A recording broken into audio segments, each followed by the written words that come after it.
Muy buenas tardes. Tengan todas y todos ustedes. Yo creo que aquí podíamos terminar sin ninguna dificultad y sin reparo por mi parte el acto de hoy, porque creo que es la palabra y el ejemplo de dos testigos, ¿no? Pero claro, me han pedido que yo hable también y que les acompañe a ustedes en esta tarde, y además para hablar de un tema muy concreto, y es Pere Casaldàliga y la teología de la liberación. Pero claro, me he encontrado con que Pedro Casaldàliga no es el padre de la teología de la liberación, si bien es el padrino y un acompañante muy importante, ¿no? O ni más ni menos que otra cosa, y es la encarnación viva de la teología de la liberación, es decir, la teología de la liberación hecha obra y vida en un testimonio de más de 50 años, ¿no? Llego aquí y me encuentro con Joan, que es el pintor, el artista y el fotógrafo de Pedro Casaldàliga y de la liberación. Por tanto, Pedro Casaldàliga, teólogo de la liberación, que la hace vida; Joan, fotógrafo de la liberación, que la representa y la recrea; y en tercer lugar, para que la Trinidad sea perfecta, y en este caso es una Trinidad masculina, igual que la del dogma católico, por tanto, no sé si es muy perfecta, pues me encuentro con mi amigo Francesc Escribano, que es una persona con la que coincido, bueno, no con mucha frecuencia, pero sí con la suficiente asiduidad para que nos hayamos hecho amigos y para que percibamos esa especie de corriente cálida de comunicación. Y claro, pues Francesc Escribano es el periodista de la liberación, o el periodista de Pere Casaldàliga, teólogo de la liberación hecho vida. ¿Y yo qué soy?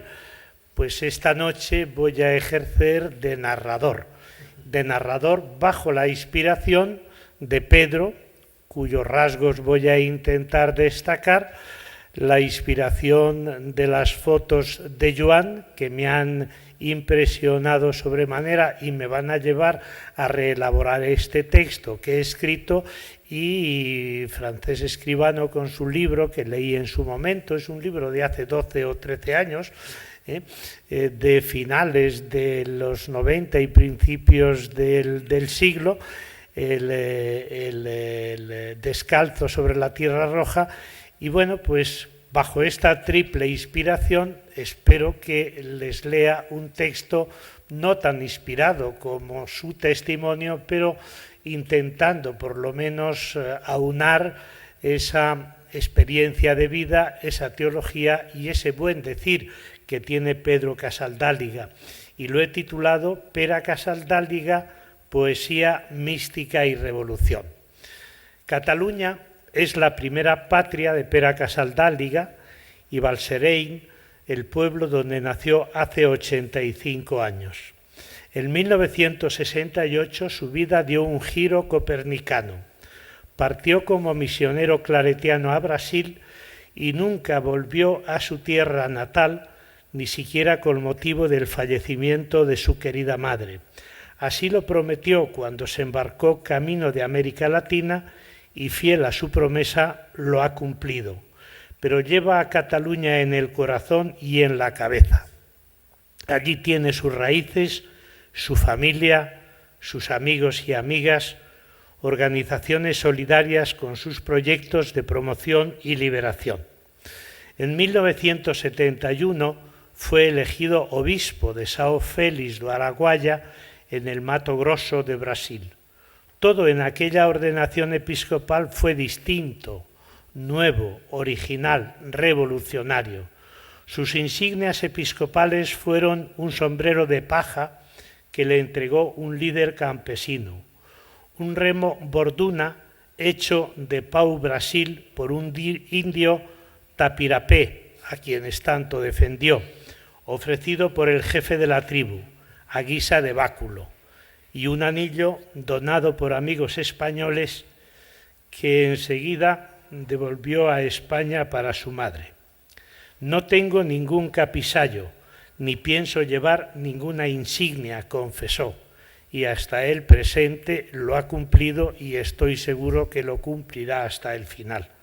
El mismo día de su consagración episcopal publicó una carta pastoral subversiva, yo diría incendiaria, titulada Una iglesia de la Amazonía en conflicto con el latifundio y la marginación, que puso en guardia a todos los detentadores del poder, a la dictadura militar, a los terratenientes, a los políticos, y cuya difusión fue prohibida por el director de la Policía Federal.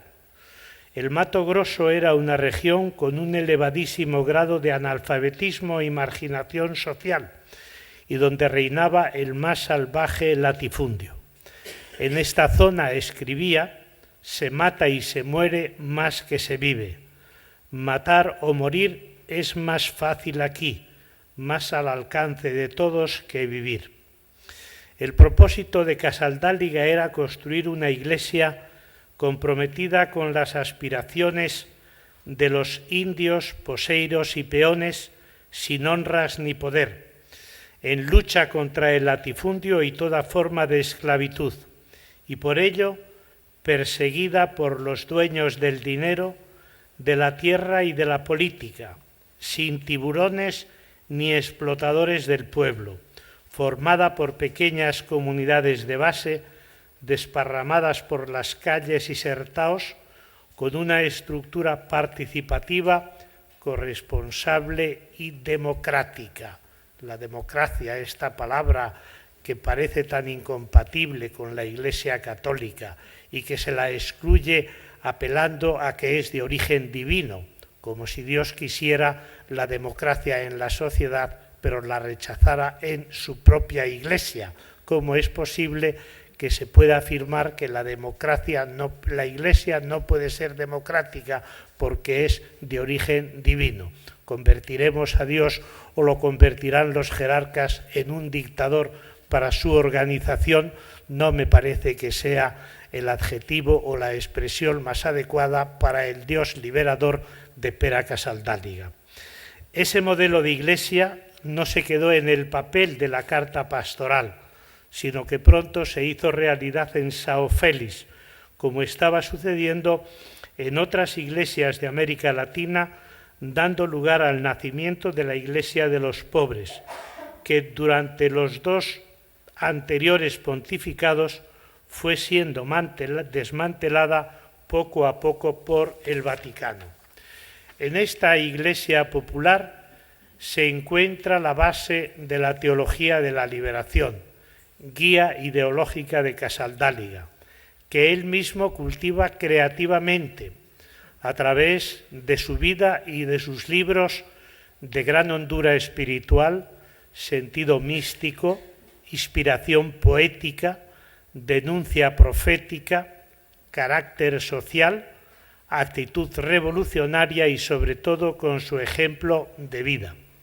Una teología que, a pesar de las permanentes sospechas y condenas de Roma, sigue viva y activa en el nuevo y esperanzador escenario latinoamericano y se reformula en los nuevos procesos históricos con la incorporación de nuevos protagonistas que son realmente hoy los verdaderos sujetos y actores de la teología de la liberación.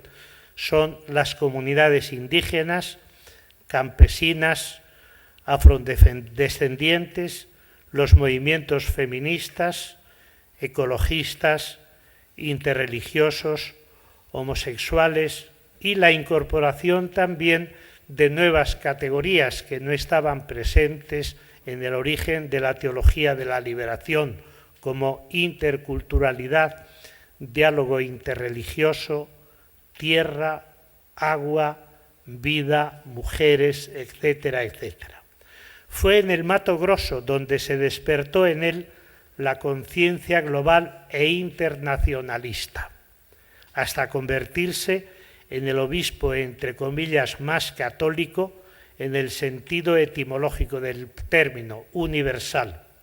Una conciencia global, la suya, desde un ámbito muy local que ha desarrollado a través de la defensa de las causas de los perdedores de la historia y del apoyo a los movimientos de liberación del mundo entero.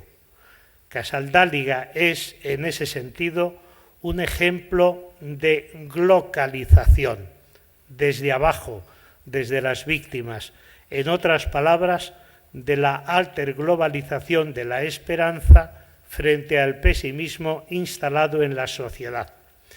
Por todo ello no tardaron en llegarle las persecuciones de los diferentes poderes confabulados. Y tengan en cuenta y conserven este adjetivo, confabulados. Militares, terratenientes, políticos protectores de los latifundistas y el Vaticano, tras la muerte de Pablo VI, que siempre le protegió, con aquella famosa frase: quien se atreva a tocar a Pedro está tocando a Pablo. Pedro Casaldáliga, Pablo VI. Se sucedieron las amenazas de muerte y los atentados contra su vida, en uno de los cuales fue asesinado el sacerdote Joao Bosco. Las últimas amenazas de muerte sucedieron ahora justamente hace un año, en diciembre de 2012, y han sido las más serias y las que llevaron a Pera a alejarse de la residencia donde ha vivido durante 4 décadas y a contar con protección policial, obligado a contar con protección policial porque él la rechazó.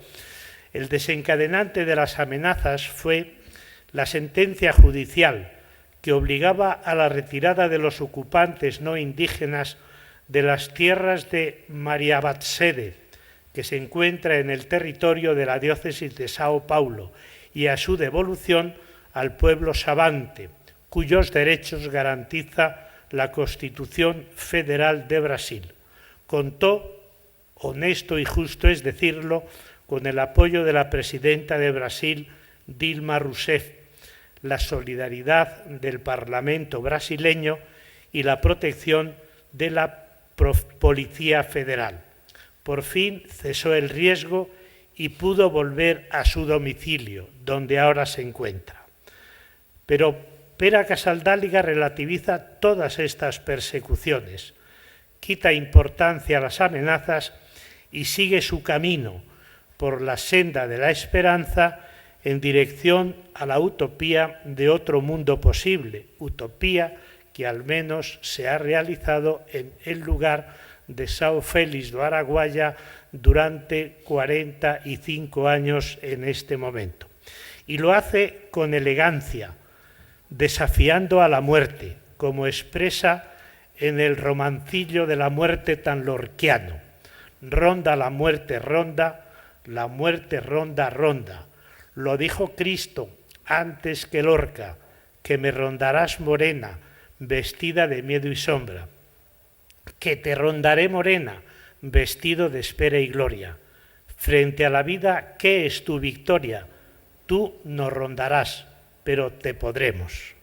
Es la más bella y comprometida traducción del desafío de Pablo de Tarso a la muerte, cuando le dice en plan desafiante: ¿dónde está, oh muerte, tu victoria? ¿Dónde, muerte, está tu aguijón?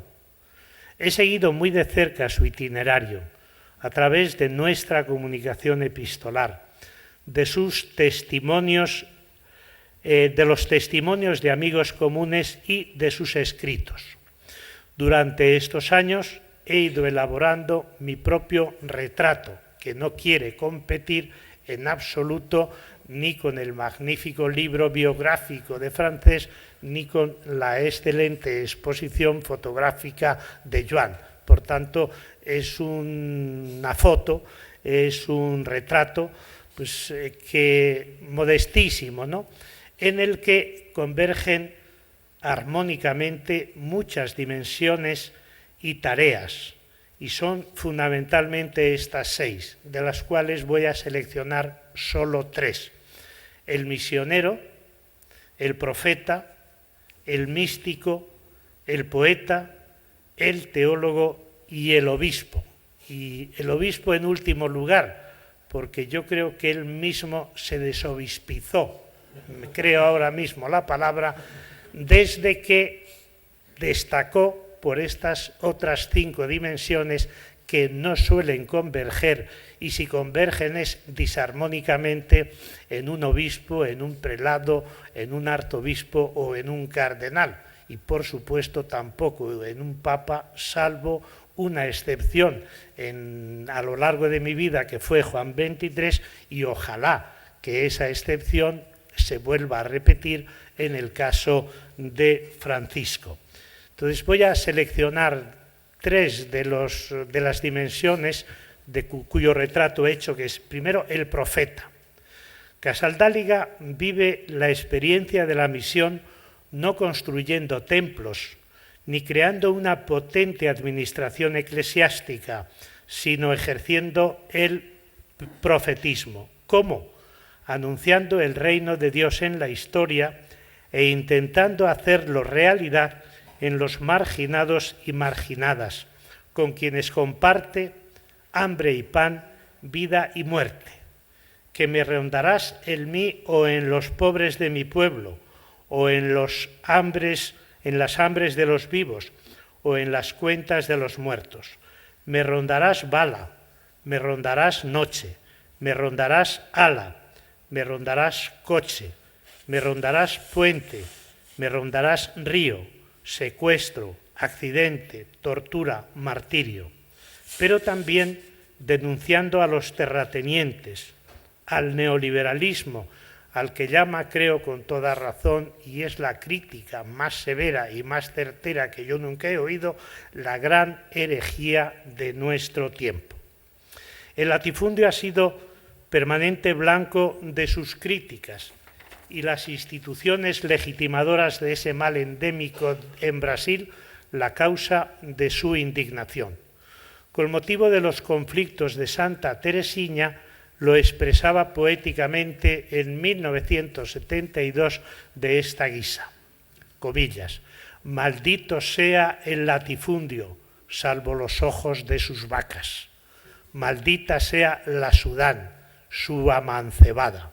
El corrupto organismo estatal, Sudán, que era la Superintendencia del Desarrollo de la Amazonía, fue clausurado por Fernando Henrique Cardoso el año 2001.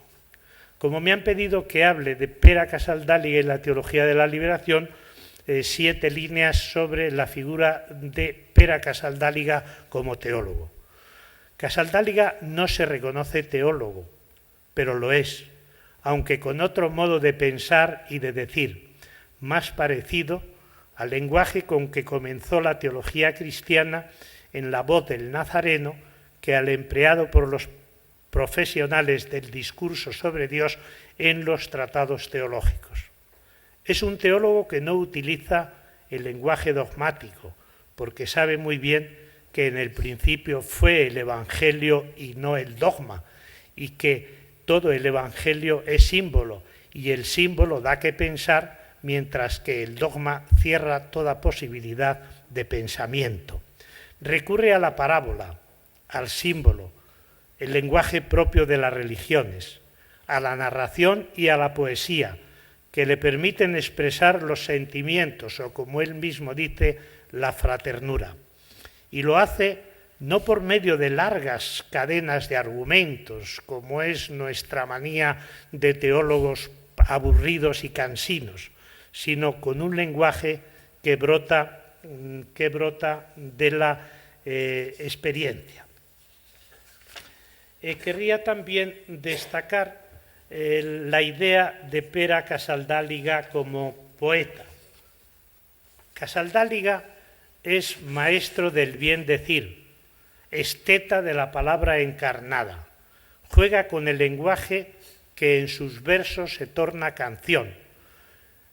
Ricardo Cantalapiedra, un cantante, no sé si todavía sigue ejerciendo esa función, me parece que ahora es crítico de poemas y crítico en El País, o lo ha sido en alguna ocasión, pues ha sido quien musicó en su momento muchos de sus poemas. Recordarán quizás aquel de «En dónde están los profetas que en otros tiempos nos dieron las esperanzas para andar», ¿no? Juega con el lenguaje, digo, que en sus versos se torna canción. La palabra es su verdadero hogar, la poesía su gran pasión. A través de ella la estética expresa la estética de la existencia, de la vida, de la fe, y revela la belleza del mundo, pero también su miseria, las dichas de los humanos, pero también sus desdichas, las esperanzas de los pobres, pero también su indignación y su protesta, la oscuridad de la historia, pero también su luminosidad, la negatividad de la historia, pero también la esperanza.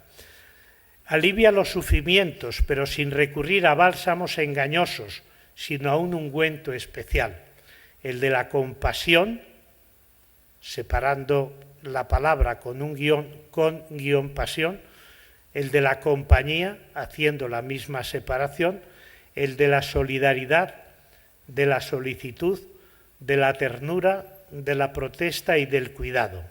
Ética y estética son inseparables en la poesía de Pere Casaldáliga, que se convierte en palabra en acción, profecía en acción, palabra en esperanza, palabra para el camino. El obispo, profeta, poeta, es muy consciente de que escandaliza y lo justifica de esta manera. Si escandalizo, primero quemé el propio corazón al fuego de esta pasión, cruz de su mismo madero. Pero ¿qué cruz? Hay una cruz que no se puede bendecir ni adorar. Una cruz, esto lo digo yo, para que no conviertan lo que digo en un posible escándalo que pudiera haber dicho Pere Casaldáliga, ¿no? Hay una cruz, como digo, que no puede ser bendecida ni adorada. Una cruz ante la que ninguna persona puede arrodillarse sumisamente en un acto de humillación indigna de un ser humano. Es aquella en la que son clavados los crucificados de la tierra a diario. ¿Qué hacer ante ella? Maldecirla, como hace el propio Casaldáliga en otro poema de tono iconoclasta y subversivo que algunos considerarán blasfemo, pero que en realidad es una de las más severas denuncias contra la Iglesia que justifica la cruz y contra las humillaciones a las que son sometidos los seres humanos. Y estas sí que son palabras literales de Pere Casaldáliga hasta que termine las comillas. Maldita sea la cruz que cargamos sin amor con una fatal herencia. Maldita sea la cruz que echamos sobre los hombros de los hermanos pequeños. Maldita sea la cruz que no quebramos a golpes de libertad solidaria, desnudos para la entrega, rebeldes contra la muerte. Maldita sea la cruz que exhiben los opresores en las paredes del banco y los eclesiásticos a las entradas de las iglesias, detrás del trono impasible, en el blasón de las armas, sobre el escote del lujo ante los ojos del miedo. Maldita sea la cruz que el poder hinca en el pueblo, en nombre de Dios quizás. Maldita sea la cruz que la Iglesia justifica, quizás en nombre de Cristo, cuando debiera abrasarla en llamas de profecía. Maldita sea la cruz que no puede ser, ahora con mayúscula, la cruz. Fin de la cita.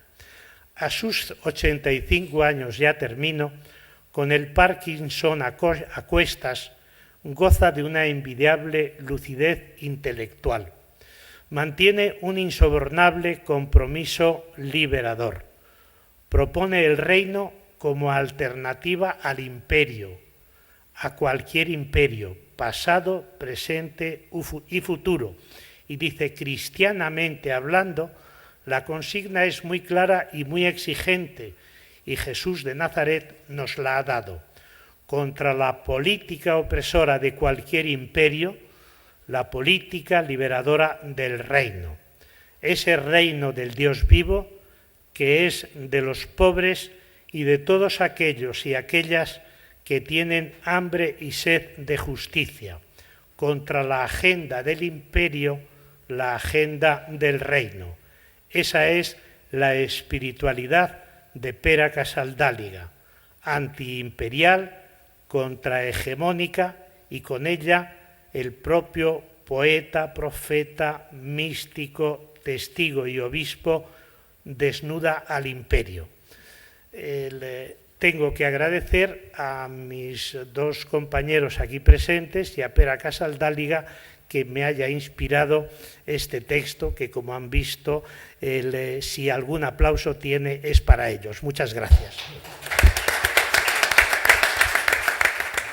Les tengo que decir que es un texto que no he escrito en estos días para esta intervención, sino que lo escribí para un libro que acaba de aparecer, que es 50 intelectuales para una conciencia crítica. No dudé un solo momento de incorporar entre estos 50 intelectuales a Pere Casaldàliga, y además me cabe la satisfacción de que el libro ha sido publicado por una editorial catalana que se llama Fragmenta, la misma que está editando las obras completas de otro gran filósofo, de otro gran intelectual catalán, indio, que es Raimon Panikkar.